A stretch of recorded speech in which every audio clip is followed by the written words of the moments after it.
Eric Horneland est-il encore l'homme de la situation? Salut à tous, c'est Green, et aujourd'hui on va analyser ensemble la position, la situation de Eric Horneland qui, ces derniers temps, est plutôt compliqué, qui est plutôt complexe. En effet, Saint-Étienne enchaîne un peu les mauvais résultats. On est sur, je crois, à peu près, vous voyez là, sur 3 défaites sur les 5 derniers matchs, malgré la victoire éclatante contre Pau. Voilà, Horneland est de plus en plus controversé ces derniers temps.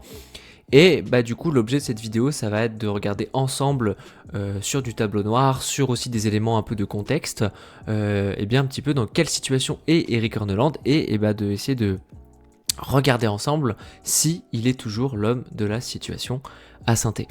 Ok, on va commencer déjà par une analyse un peu tactique de comment joue Saint-Étienne depuis qu'Eric Horneland est arrivé, avec ballon et sans ballon. C'est très intéressant et très important de regarder la différence entre les deux. Et déjà, la première chose qu'on peut voir, c'est qu'on est sur un 4-3-3 qui est vraiment très clair, qui en fait se retransmet aussi bien sur le terrain que sur le papier. Vous voyez là par exemple, ici on est sur une phase offensive et on voit très bien les 4 défenseurs, les 3 milieux avec Jabert qui est plutôt en pointe basse et enfin nos 3 attaquants qui sont eh bien devant, vraiment pas forcément bien connectés avec nos milieux. La première chose à dire déjà, c'est que Eric Horneland impose un jeu plutôt de construction qui vraiment progressivement va venir dans la surface adverse par les passes, par des combinaisons. Et ça ne fonctionne pas toujours et ça ne fonctionne surtout pas en ce moment à Saint-Étienne. On a des grosses difficultés à la construction et ça dès la première relance. Donc déjà il faut noter qu'on a en face les équipes ont un peu déjà compris comment jouer contre nous et ça se manifeste par un bloc, vous voyez, qui est plutôt haut, qui n'est pas agressif forcément, ils viennent pas nous presser, mais là vous voyez c'était le match contre Pau, qui était un bon match, hein. On a gagné 6-0, mais quand même on peut déjà voir certaines difficultés. Et vous voyez, on voit que eh bien, les Palois, ils sont plutôt hauts, ils sont un peu en individuel. Ils vont pas venir presser nos relanceurs, pas nécessairement, mais par contre, ils vont boucher toute solution et on va voir qu'on est très très embêté dans ce genre de situation parce qu'en fait, on va répéter les passes mais sans trouver un peu de la verticalité. Regardez, là on a Ferreira qui a le ballon. Si on passe juste après, hop, il va donner à Bernauer. Bernauer, bah, qui n'a pas de solution. Donc qu'est-ce qu'il fait? Il donne à Nadé, qui donne à Anan qui lui redonne à Bernauer, redonne à Nadé, et en fait on a énormément de situations comme ça où les joueurs en fait cherchent la solution. Alors c'est plutôt normal, mais vous voyez ça peut vraiment durer longtemps et on n'arrive pas à trouver nos milieux. Vous voyez là par exemple on va avoir Tardieu qui va parfois venir redescendre en plus de Jabert pour aider à la relance, mais ici il est tout de suite bien cerné, bien ciblé par les Palois. Il est obligé de jouer en retrait. Et en fait, bah, c'est encore un ballon pour Nadé et on trouve pas l'espace comme ça. Et ça, c'est le genre de situation qui peut durer très très longtemps et qui nous pose vraiment problème avec ces milieux qui ne se rendent peut-être pas assez disponibles ou alors les latéraux qui doivent peut-être en faire plus offensivement, peut-être créer la différence, combiner avec l'ailier. Je sais pas, mais en tout cas, il y a un problème à la relance et c'est vraiment flagrant. Et c'est dans ce genre de situation que je regrette un peu que Ekoa soit un peu en froid avec le club parce que c'était un profil qui avait certes ses défauts, mais qui dans la relance, dans les renversements de jeu, avait vraiment un rôle prépondérant. Et là, vous voyez, dans ce genre de situation, bah, on voit que ça manque. Et du coup, Nadé, il redonne encore à Anan. Anan lui redonne. Vous voyez, c'est vraiment des séquences comme ça de jeu, mais on a la chance dans notre effectif d'avoir un joueur qui est vraiment très intéressant, c'est Maxime Bernauer. Et Bernauer, il a une grande qualité, et c'est pour ça que je l'aime beaucoup, c'est sa relance, et c'est le fait qu'il puisse jouer long. Et là, directement, Bernauer, qu'est-ce qu'il fait? Et bah, il a vu qu'il y avait un appel de Cardona sur le côté, il va le servir, et c'est un très très bon ballon. Cardona va pouvoir se l'emmener sur le côté, et c'est ce ballon qui va déclencher le corner, qui va donner but juste après. Donc voilà, c'est un jeu qui est un peu pauvre parce que on n'arrive pas à construire. On a peut-être un problème de profil au milieu de terrain aussi. Mais du coup, on est obligé de jouer long comme ça. Et heureusement qu'on a Bernauer parce que sinon, c'est très compliqué. Et vraiment, c'est notre seule solution pour sauter un peu ce bloc haut, c'est Maxime Bernauer. Ici, et c'est beaucoup. Vous voyez, là, on est encore dans le match contre Pau. On a encore une fois Bernauer à la relance qui a plutôt de l'espace. Encore une fois, le bloc palois qui est pas spécialement, en train de presser, mais qui est haut. Et qu'est-ce qu'il fait Bernauer? Hop, il s'élance. Et encore un ballon, cette fois-ci c'est pour Doufus. Bon là, vous voyez, ça va être pris par un défenseur palois. Quelques minutes plus tard, encore Bernauer qui voit Cardona qui se prépare à faire un appel. Passe longue. Et un bon ballon pour Cardona qui va le perdre, qui va avoir une sortie de but. On avait aussi une action contre Grenoble où cette fois-ci il jouait latéral gauche. Donc c'était intéressant parce qu'en fait en tant que latéral il a peut-être un peu plus d'angle pour ses passes. Et encore une fois Cardona sur le côté qui lui pour le coup a vraiment un vrai flair, il sent bien les espaces Cardona, il sait bien où se placer et vraiment avec Bernauer il se trouve très très bien parce que sur cette action, je sais pas si vous vous en souvenez mais moi elle m'avait marqué, Bernauer il fait une passe incroyable, vous voyez, qui survole tout le bloc palois, on a les 10 joueurs de champ qui sont battus et le ballon il est incroyable, c'est un face à face direct avec le gardien, Cardona a plus qu'à se l'emmener à tirer mais malheureusement c'est une action qui ne mènera pas à un but. Ça aurait fait 2-0, ça aurait peut-être tout changé. Bref, l'idée c'est pas de faire les éloges de Maxime Bernauer, c'est tout ça pour dire que en fait, on a un vrai problème à la relance et dans la construction. Peut-être que ça manque de mouvement encore une fois, peut-être que ça manque d'un certain profil, ça manque, je pense aussi de complémentarité dans les courses et dans le jeu sans ballon.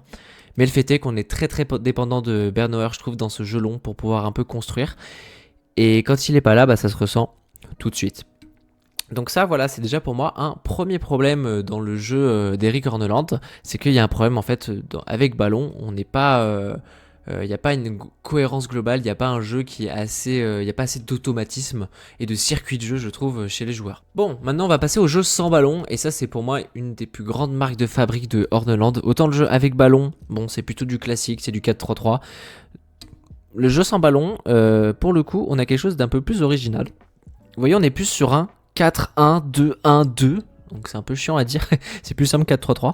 On n'est pas vraiment sur un 4-3-3. On a les deux ailiers qui sont à la pression directement. Doufus, le 9 qui, ou Stassin, peu importe, qui lui va couvrir en général le numéro 6, la solution intérieure. Les deux milieux, donc Mouefek et Tardieu, qui eux vont venir couvrir soit les ailes, soit le milieu un peu plus excentré. Et Jabert qui prend le numéro 10. Et en fait voilà, nos latéraux peuvent aussi être amenés en fonction de la situation à presser pour couvrir la solution extérieure. Donc c'est un système qui est très très agressif et très très engageant et qui demande voilà beaucoup d'énergie.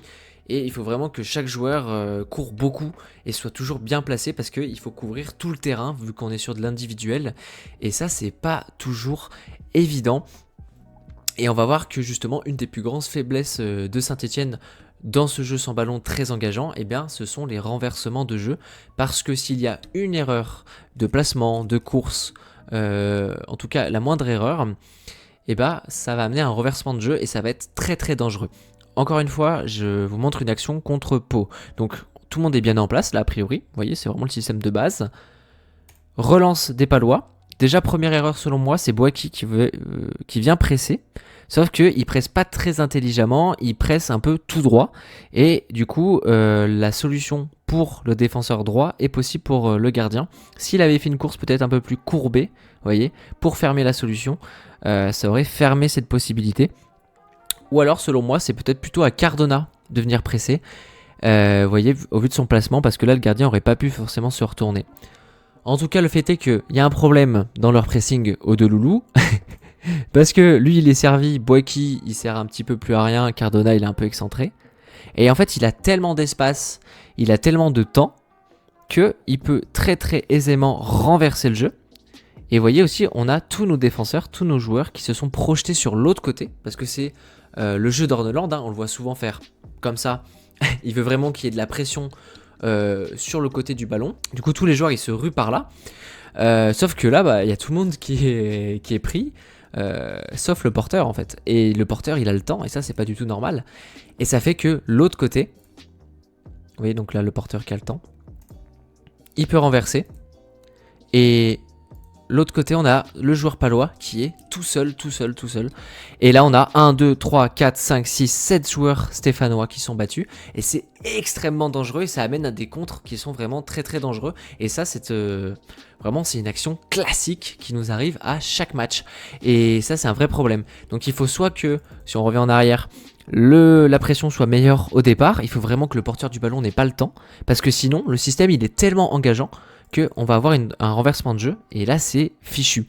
Il faut vraiment que ce soit fait parfaitement, et c'est ça le problème, c'est que nos joueurs, j'ai l'impression qu'ils n'ont pas très bien adopté 100% le système d'Orneland. En tout cas il n'est pas très bien appliqué, et quand il y a la moindre faille, c'est très dangereux. Donc tout ça pour dire qu'on a un système qui, offensivement, est assez stérile, assez pauvre, avec peu de mouvement, et peut-être un problème de profil, et défensivement, un système qui est très engageant et très déséquilibré, parce que s'il fonctionne, il fonctionne fort. Je vous ai pas pris de séquence où il fonctionne, mais du coup ça amène à des récupérations hautes.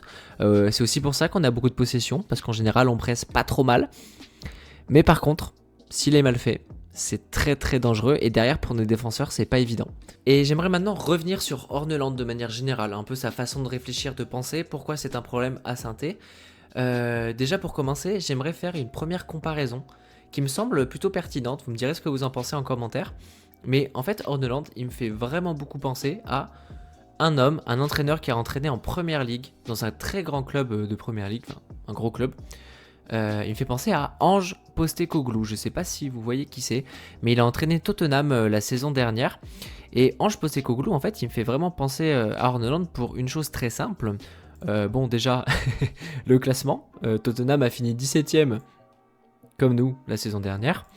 Mais en fait, Tottenham est une équipe qui l'année dernière jouait vraiment avec un système pareil, très déséquilibré. Donc si je reprends leurs stats, ils ont fini 5ème pire défense de première ligue. Donc vous voyez, c'est vraiment là où ils ont pêché. Par contre, ils ont fini 7ème meilleure attaque. Et ils ont une attaque qui est, vous voyez, la même que Chelsea. Si on regarde, vous voyez, le nombre de buts marqués, ils sont à 65 64 pardon, buts marqués. Et bah c'est le même nombre que Chelsea qui a fini 4ème. Donc c'est une équipe qui était assez portée sur l'offensif, qui a pris pas mal de gros scores, un peu comme nous la saison dernière. Si on reprend Saint-Étienne la saison dernière, et c'est des stats assez similaires. C'est 2ème pire défense de Ligue 1. Et pour le coup, par contre, au niveau de l'attaque, il me semble qu'on est 14ème attaque de Ligue 1. Donc c'est pas non plus resplendissant comme Tottenham, c'est pas aussi écarté que Tottenham, mais c'est un peu le même délire pour moi. Et vous voyez, c'est pas spécialement à cause de l'attaque en tout cas qu'on a perdu, et c'est plutôt à cause de notre déséquilibre. Et rien que pour ça, je trouve qu'il y a une certaine similitude entre Postecoglou et Orneland. Mais la chose qui me fait dire ça encore plus, c'est la rigidité tactique dont on a déjà parlé un petit peu. Et pour ça, vous voyez, on peut s'appuyer sur cette déclaration de Postecoglou qui date de l'année dernière. Je ne sais pas ce que sont les plans B et plans C. Vous voyez, c'était une question d'un journaliste qui lui demande si c'était nécessaire d'avoir un plan B. Il a répondu: je ne sais pas comment répondre à cette question. Je ne sais pas ce que sont un plan B ou un plan C. Et voilà, il y a assez peu d'adaptation. En fait, pour Postecoglou, l'idée c'était de faire le plan A mieux. C'était ça son plan B, vous voyez. Si le plan A ne marche pas, le plan B c'est de mieux faire le plan A. Vous voyez, il n'y a pas de solution de repli. C'est assez rigide, c'est vraiment non, je veux imposer ma patte, je veux imposer mon jeu. Et ça, on le retrouve carrément chez Orneland. Vous voyez, quand on reprend cet article de Peuple Vert, c'est ce changer de système, Orneland répond. Et quand on l'a interrogé sur le sujet, parce que vraiment c'est quelque chose que tout le monde a pu voir ces derniers mois, et Orneland a un peu répondu ceci: un changement de système. Vous me connaissez maintenant, je suis plutôt quelqu'un qui n'aime pas changer de système. Voilà, donc en tout cas, grosse rigidité tactique chez Orneland, et qu'il n'y a pas vraiment de plan B, et ça c'est un vrai problème. Il n'y a pas vraiment d'études et d'adaptation aux adversaires qui sont faits. Et ça c'est assez problématique selon moi, c'est même le plus gros défaut d'Orneland. Et il faut savoir que, je le compare à Postecoglou, qui a entraîné dans un grand club. Il faut savoir que Postecoglou a fini viré de Tottenham. Cette saison il a voulu réentraîner Nottingham Forest, et il me semble qu'il a tenu sur le banc à peine un mois. Je dis pas que Postecoglou est un coach horrible, en tout cas la rigidité chez les coachs, ça peut être un gros problème. Et ça, c'est quelque chose qu'on voyait déjà l'année dernière. Parce que c'est vrai qu'on peut se dire que bon, on est en Ligue 2, on a un gros budget, on a une bonne équipe. Ça peut sembler logique de vouloir imposer notre jeu en Ligue 2. Mais même en Ligue 1, et même quand des grosses équipes, Horneland refusait de s'adapter. Et ça, c'est quelque chose qu'on a bien vu contre, par exemple, le Paris Saint-Germain. Où, par exemple, on en a pris 6 parce que tout le match, on a attaqué, on a pressé, on est resté haut, on n'a pas vraiment joué le bus, hein, comme disent certains. Et vous voyez, si on voit un petit peu le momentum du match, on a vraiment beaucoup subi. Quand même à noter que avec ce style de jeu, on a réussi quand même à faire 30 premières minutes vraiment, vraiment excellentes contre le PSG, où on mène 1-0 avec un but de Lucas Tassin. Et c'était vraiment un très très haut niveau qu'on avait pu afficher. Je me souviens d'ailleurs de Luis Enrique, vous voyez qu'on voit juste ici, qui avait déclaré ceci juste après le match. Aucune équipe ne nous a fait mal, ne nous a fait souffrir comme la SSE, venant de Luis Enrique qui est quand même a gagné la Coupe d'Europe juste après, avec une magnifique équipe. Bah ça fait plaisir, vous voyez. Donc vous voyez, c'est ce qu'il dit, hein, voilà, pendant les 30 premières minutes, aucune équipe nous a fait souffrir comme ça. On a aussi eu une match contre Lyon à la maison, où en tout cas, quand le plan de jeu de Horneland marche, c'est vrai qu'on peut atteindre un niveau de jeu qui est très très élevé. Et en fait, c'est ça qui est compliqué avec Horneland, je trouve. C'est ça qui fait qu'il y a encore des débats autour de lui, parce que on a quand même eu des moments de lumière un peu comme ça. Alors rarement sur un match entier, rarement sur plusieurs matchs. Mais c'était des moments assez courts. Mais par contre, c'était des moments très très hauts, avec du très très haut niveau. Et franchement, c'est ça qui fait que c'est difficile. Et c'est ça qui fait que je pense Horneland est aussi rigide. En tout cas, aujourd'hui c'est un problème parce que ça ne fonctionne plus, on n'a plus tellement de matchs, en fait de suite de matchs, en tout cas avec un haut niveau, et c'est un vrai problème. On peut aussi se demander si, vous voyez, réaliser ce genre de performance, la Saint-Étienne a fait 30 bonnes minutes, mais au niveau physique, on sait que c'est un système qui est très très exigeant. Est-ce que les joueurs qu'on a sont en capacité de réaliser les efforts pendant 90 minutes? C'est quelque chose aussi qu'on peut se poser. Et même, j'ai envie de dire, est-ce que c'est quelque chose que les joueurs peuvent faire plusieurs matchs, vous voyez?